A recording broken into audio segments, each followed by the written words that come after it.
Men are going to start using women's bathrooms. The world's going to turn upside down. What do you say to that? Well, Utopia, where we are, is the former Darlinghurst jail site. Right after the first Mardi Gras in 1978, this is where LGBTQ people the police arrested ended up literally in these tiny cells, bashed and thrown up against walls. It's gone from a place which now celebrates our community and reflects the history of it. Oh, and there I am.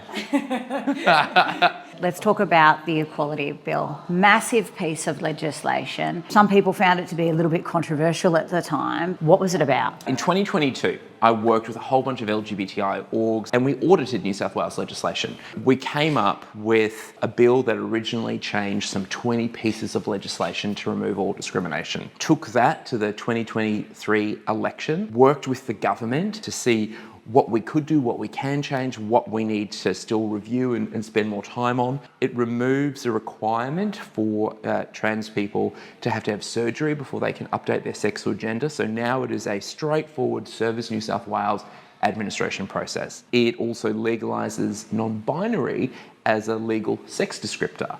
It makes threats to out someone based on their sexuality or if they're a sex worker an offence. It increases penalties for some hate crimes against LGBTQ people.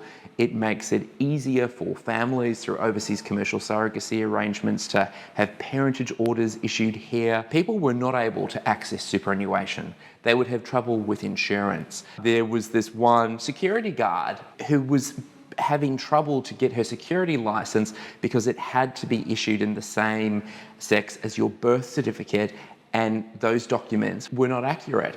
New South Wales was the only state that still had this outdated requirement. So now right across Australia, trans, non-binary and gender diverse people have a really easy pathway to accurate documentations. One of the talked about parts of this bill is, men are going to start using women's bathrooms. What do you say to that? The bill came into effect on the 1st of July. And I think everyone's still fine. All that has happened is New South Wales has become a safer and fairer place for the LGBT community. I remember being in a meeting with the leader of the opposition, and he said to me, "Alex, if your bill passes, does that mean that men are going to go into women's bathrooms?" And I said, "No." And he goes, "Well, but trans people, a trans woman may go into a woman's bathroom." And I said, "Yes, and they're probably doing that today." And when was the last time someone checked your birth certificate when you went to the toilet?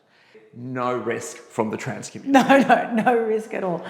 Alex, thank you so much for having us here today, and I look forward to working with you and continuing the reform in this space. Thanks, Marjorie. Lots more to do. Authorised by Dr. Marjorie O'Neill Coogee. Funded using parliamentary entitlements.